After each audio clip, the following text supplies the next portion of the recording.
प्रिय विद्यार्थियों, आज हम बीए प्रथम वर्ष इतिहास के प्रथम प्रश्न पत्र के अंतर्गत वर्धन वंश के शासक हर्ष के काल में आए चीनी यात्री वैनसांग की भारत यात्रा के वर्णन के विषय में चर्चा करेंगे।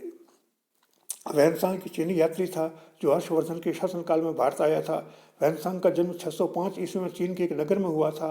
वैनसांग का बड़ा भाई बौद्ध भिक्षु था। वैनसांग ने भी उसका अनुसरण करते हुए बौद्ध भिक्षु के रूप में दीक्षा ले ली। वैनसांग ने जब भारत आने की योजना बनाई तब उन्होंने कुछ मित्रों के साथ चीन सम्राट के पास गया। उसने भारत यात्रा में सहायता देने की प्रार्थना की। सम्राट ने उसकी प्रार्थना स्वीकार नहीं की, परंतु वह निराश नहीं हुआ। 626 ईस्वी में जब उसकी अवस्था 24 वर्ष की थी तब वह 2 अन्य सहायक व्यक्तियों को साथ लेकर भारत के लिए चल पड़ा। कुछ समय वैनसांग के साथ यात्रा करने के बाद दोनों साथी हताश हो गए और अपने देश लौट गए। वैनसांग मार्ग की कठिनाइयों को झेलता हुआ अपने गंतव्य की ओर बढ़ता गया। जिस किसी राज्य में वैनसांग गया वहाँ उसका स्वागत सम्मान हुआ और उसे सहायता मिली। वैनसांग 629-30 ईस्वी में कश्मीर पहुंचा। यहाँ पर उसने एक बौद्ध विहार में रहकर 2 वर्ष अध्ययन में व्यतीत किए। इसके उपरांत वह कश्मीर से मथुरा तथा थानेश्वर आदि स्थानों की यात्रा करता हुआ हर्ष की राजधानी कन्नौज पहुंचा। हर्ष ने उसका बड़ा स्वागत तथा आदर सत्कार किया। उसने कन्नौज, अयोध्या, श्रावस्ती, कपिलवस्तु आदि तीर्थ स्थानों की यात्रा की। वह प्रयाग, कौशाम्बी, अयोध्या, श्रावस्ती, कपिलवस्तु, कुशीनगर, पाटलिपुत्र, गया तथा राजगृह होता हुआ नालंदा पहुंचा। वहां पर उसने संस्कृत तथा बौद्ध ग्रंथों के अध्ययन में 2 वर्ष व्यतीत किए। 640 ईस्वी में वह कांचीपुरम अर्थात कांजीवरम पहुंचा। वहां से महाराष्ट्र, सौराष्ट्र, सिंधु, मुल्तान तथा गजनी होता हुआ काबुल नदी के किनारे पहुंच गया। वहां से पामीर की पहाड़ियों को पार करके काशगर तथा खोतान होता हुआ अपने देश को लौट गया। चीन के राजा ने वैनसांग का बड़ा स्वागत तथा आदर सत्कार किया। वैनसांग ने अपने जीवन का शेष भाग भारत से लाए हुए ग्रंथों का अनुवाद करने तथा अपनी यात्रा के विवरण लिखने में व्यतीत किया। 664 ईस्वी में वैनसांग का जन्म हो गया, परंतु भारत के इतिहास में और चीन के इतिहास में वैनसांग का नाम अमर हो गया। वैनसांग ने अपनी यात्रा का वर्णन करते हुए भारत की तत्कालीन राजनीतिक, सामाजिक, आर्थिक, धार्मिक तथा सांस्कृतिक दशा पर अच्छा प्रभाव डाला है। तत्कालीन राजनीतिक दशा का वर्णन करते हुए वैनसांग लिखता है कि हर्ष का शासन बड़ा ही अच्छा था। अपनी प्रजा की सुरक्षा तथा सुख का बड़ा ध्यान रखता था। राज्य कर बहुत कम तथा हल्के थे। प्रजा बड़ी सुखी तथा संपन्न थी। लोगों को एक स्थान से दूसरे स्थान पर जाने की पूर्ण स्वतंत्रता थी। श्रमिकों से बेगार नहीं ली जाती थी। किसान से भूमि की उपज का 6ठा भाग राजकीय कर के रूप में लिया जाता था। राजकीय भूमि 4 भागों में बटी थी। एक भाग की आय से राजकीय व्यय चलता था। दूसरा भाग राजकीय कर्मचारियों को जागीर के रूप में दिया जाता था। तीसरे भाग की आय विद्या तथा कला कौशल में व्यय की जाती थी। चौथे भाग की आय विभिन्न धार्मिक संप्रदायों की सहायता करने तथा दान दक्षिणा देने में व्यय की जाती थी। सड़कें बड़ी सुंदर तथा चौड़ी होती थीं और सड़क के किनारे छायादार वृक्ष लगे होते थे। यद्यपि सड़कों की सुरक्षा की पूरी व्यवस्था रहती थी, परंतु वे डाकुओं से मुक्त नहीं थी। यात्रियों को राज्य की ओर से हर प्रकार की सुविधा देने का प्रयत्न किया जाता था। अपराधियों को बड़े कठोर दंड दिए जाते थे। राजद्रोहियों को जीवन भर के लिए बंदी गृह में डाल दिया जाता था।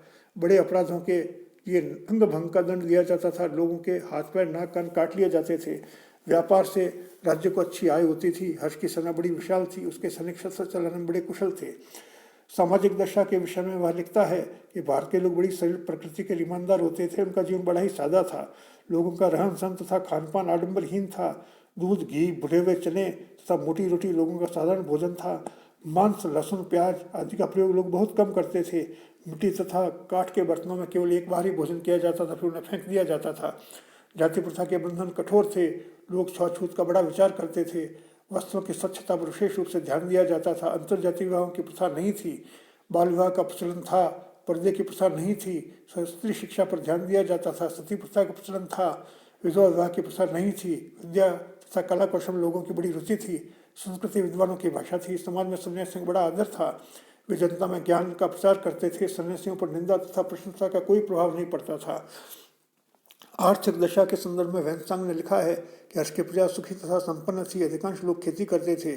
खेती ही उनकी आजीविका का प्रधान साधन थी। वैश्य जाति व्यापार करती थी। व्यापार जल तथा स्थल दोनों ही मार्गों से होता था। उन दिनों भवन इतने सुंदर बनते थे कि वैनसांग को उनकी सुंदरता देखकर आश्चर्य होता था। निर्धन लोगों के मकान भी ईंट अथवा काठ के बने होते थे। भवनों पर भांति भांति की चित्रकारी बनी रहती थी। देश धन से पूर्ण थे और लोग सुखी थे। वैनसांग स्वयं बहुमूल्य धातुओं की बनी बुद्ध की मूर्तियां अपने साथ चीन ले गया था। वैनसांग के वर्णन से ज्ञात होता है कि उन दिनों भारत में ब्राह्मण धर्म का अत्यधिक प्रचार था। ब्राह्मणों को समाज में आदर की दृष्टि से देखा जाता था। प्रजा में यज्ञ आदि खूब होते थे।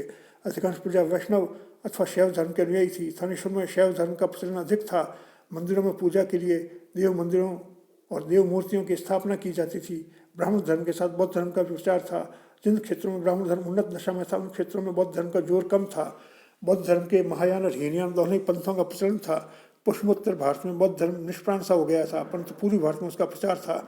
बौद्धों की संख्या धीरे धीरे घटती जा रही थी, परंतु उनके विहार, मठ, स्तूप आदि अब भी बहुत बड़ी संख्या में विद्यमान थे। बौद्ध लोग भी मूर्ति पूजा करते थे। वे बुद्ध को ईश्वर का अवतार मानने लगे थे। सांस्कृतिक दिशा के अंतर्गत वैनसांग लिखता है कि हर्ष के राज्य में शिक्षक विद्यार्थियों से सहानुभूति रखते थे, उन्हें परिश्रम के साथ पढ़ाते थे। शिक्षा निःशुल्क थी। विद्यार्थियों से व्यक्तिगत सेवा के लिए कुछ नहीं लिया जाता था। अध्यापक योग्य तथा चरित्रवान होते थे। नालंदा उस समय का सबसे बड़ा विश्वविद्यालय था, जो पटना जिला के राजगृह के निकट स्थित था। वैनसांग ने स्वयं 2 वर्षों तक इस विश्वविद्यालय में अध्ययन किया। इस विश्वविद्यालय की इतनी ख्याति थी कि विदेशों से भी विद्यार्थी अध्ययन करने के लिए आते थे। नालंदा में कई हजार भिक्षु निवास करते थे। यद्यपि नालंदा प्रधानतः बौद्ध शिक्षा का केंद्र था, परंतु इनमें समस्त धर्मों की शिक्षा दी जाती थी। विद्यार्थियों को वाद विवाद करने की पूरी स्वतंत्रता थी। विश्वविद्यालय के नियम कठोर थे, जिनका पालन अध्यापकों तथा विद्यार्थियों दोनों को करना पड़ता था। इस संस्था में आचार्यों की संख्या लगभग 1000 और विद्यार्थियों की संख्या लगभग 10,000 थी। इसका व्यय 220 गांवों की आय से चलता था। इस काल में बौद्ध शिक्षा के साथ साथ ब्राह्मण शिक्षा भी बड़ी उन्नत स्थिति में थी। वैनसांग ने हर्ष की प्रशंसा करते हुए उसे महान विजेता, महान साम्राज्य निर्माता, महान शासक, महान धर्मपरायण, महान विद्यानुरागी और संस्कृति का महान सेवक बताया है। इस प्रकार वैनसांग ने भारत के विषय में गौरवपूर्ण वर्णन प्रस्तुत किया है। आज की वीडियो में इतना ही। धन्यवाद।